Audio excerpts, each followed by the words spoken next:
Hello guys! Welcome back po ulit dito sa ating YouTube channel, The Homebase Edit. For today's video, nagtatanong ka din ba or curious ka kung paano nga ba kumita dito sa Facebook Reels? Well, itong video na to is para sa'yo. Tapusin mo itong video na to dahil isi-share ko sa inyo yung mga ginawa kong step-by-step guide or yung aking ginawa para magkaroon na tayo ng 6-digit income or ma-experience natin dito kay Facebook. Well guys, nakikita nyo sa screen ko, ito yung sinahod natin na isa sa pinakamalaki na sinahod natin dito kay Facebook last March 22, 2023. So possible ba itong ma-reach or masahod pa din natin kahit 2025 na? The answer is yes.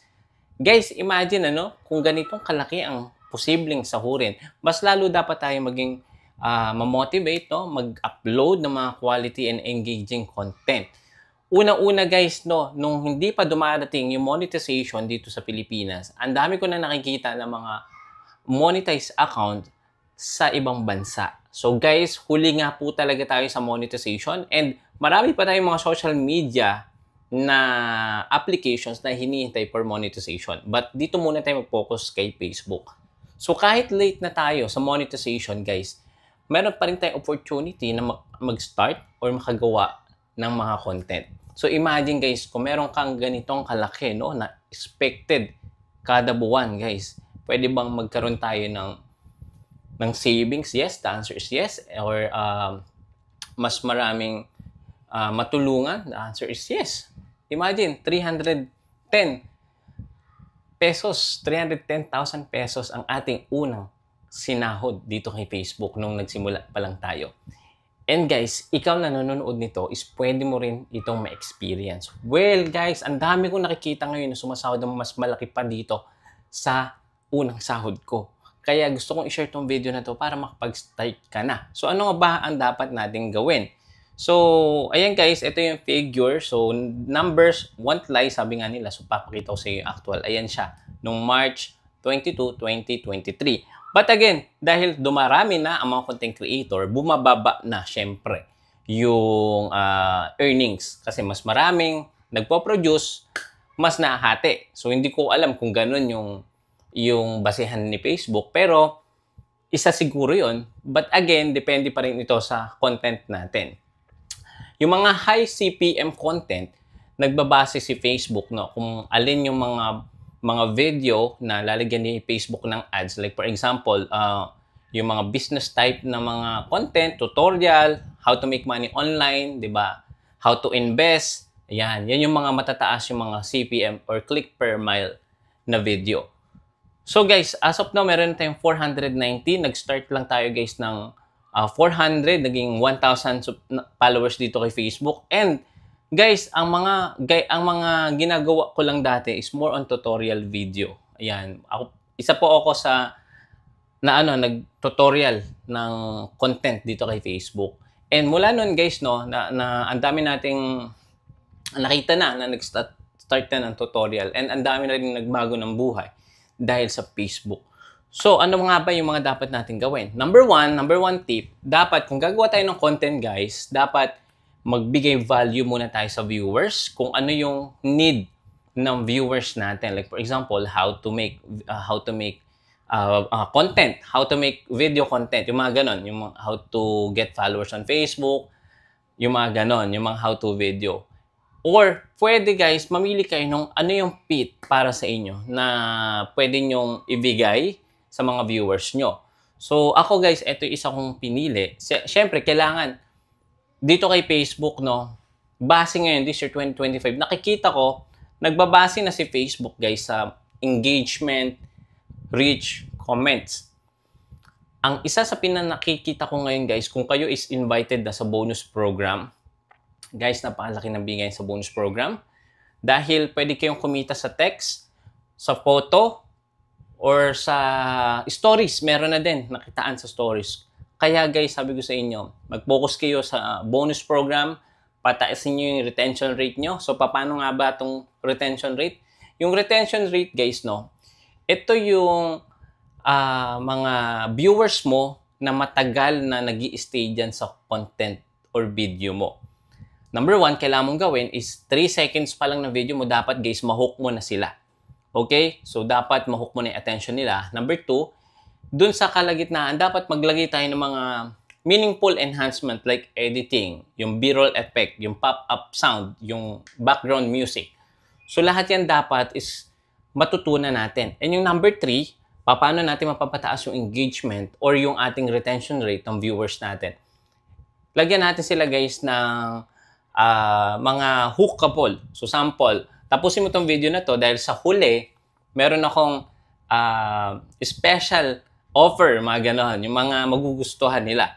So, tatapusin na. So, tatagal yung retention rate. As long na tumatagal yung retention rate ng viewers mo, mas na-determine ng algorithm ng Facebook dahil AI algorithm na nagbabase kung ano yung kahiligan natin, kung ano yung madalas natin pinapanood, yun din yung pinapakita sa atin ni Facebook. So, ngayon, kung matagal na nagre-retain yung viewers mo dyan sa mga video mo, mas isasuggest yan ni Facebook. In return, ano yung makukuha natin doon? Number 1, syempre, pwedeng dumami followers mo. Number 2, pwedeng dumami yung likes, comment, and share or engagement. Number 3, kapag nakuha mo na yung requirements ni Facebook sa bonus program or other monetization tools, pwede ka nang kumita.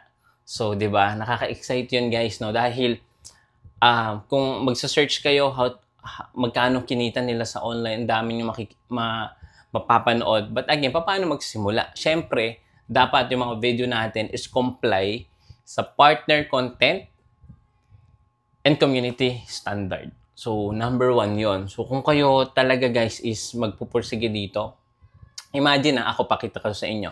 Kahit bumaba na yung bigayin dito kay Facebook o yung pasahod, last year talaga hindi ako nakapag-focus sa pagko-content dahil sobrang busy dahil ginagawa. And guys, bumalik ulit ako sa tutorial. Pakita ko sa inyo guys. Meron na tayong estimated views from the past 28 days na 8 million views, no? And magkano nang kinita natin dito? Meron tayong approximate na earnings kahit mababa. Ito guys, yung pinakamababa na posible mong kitain once na na-monetize ka dito kay Facebook. Okay, 162, hindi US dollars, hindi 1,000 na. 162 lang. Yung iba dyan guys, share ko lang sa inyo. May nakita ko sa online, kumita sila ng 12,000 US dollars in just 7 days. So, $12,000, no? Times natin sa 58. Imagine, 7 days lang yan, ano? Yan po yung mga big content creator na sikat dito sa Facebook. So, imagine, no? In just 7 days, alone. Etong ganitong amount is hindi natin ito kikitain sa ginagawa natin ngayon. I mean, hindi masama yung mga magtrabaho tayo. But again guys, extra side hustle na pwede tayo guys makaipon or magkaroon ng ganitong kalaking savings, di ba? Life-changing to guys. Imagine, kaya nakikita natin yung mga nagpe-flex ng kanilang mga na-achieve using pagbablog. So, numbers won't lie. Ito siya. So, nakita natin yan.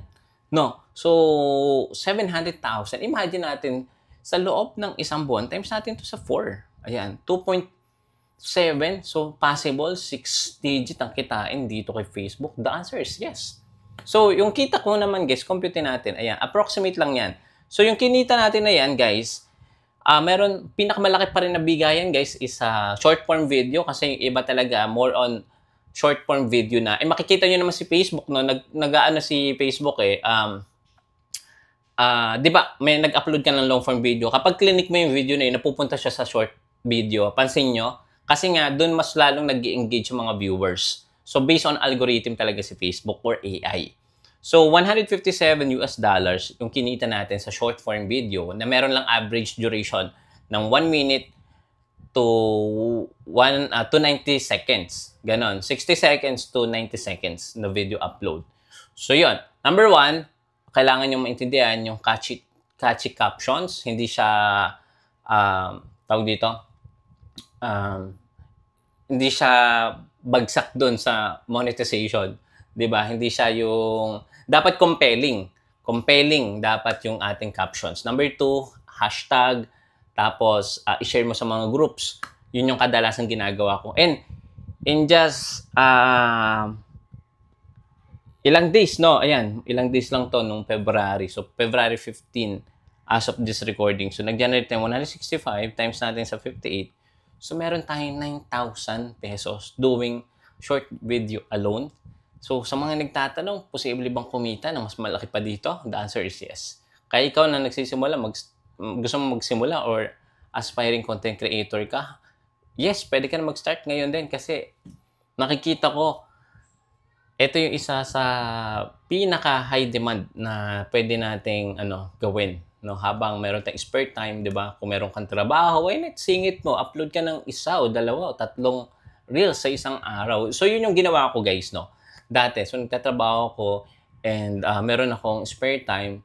Pag-uwi ko ng 5 or 8, so meron pa akong ilang oras. So, upload ako ng mga short video sa YouTube. Then, nakita ko, why not? I-transition ko dito naman sa Facebook.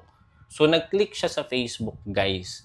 So, malay nyo, yung opportunity is nandito sa Facebook. So, malay natin. So, yun lang, guys. Sinare ko lang na ito yung posible natin kitain this year, 2025, sa Facebook Reels monetization. Follow for more. Don't forget to subscribe.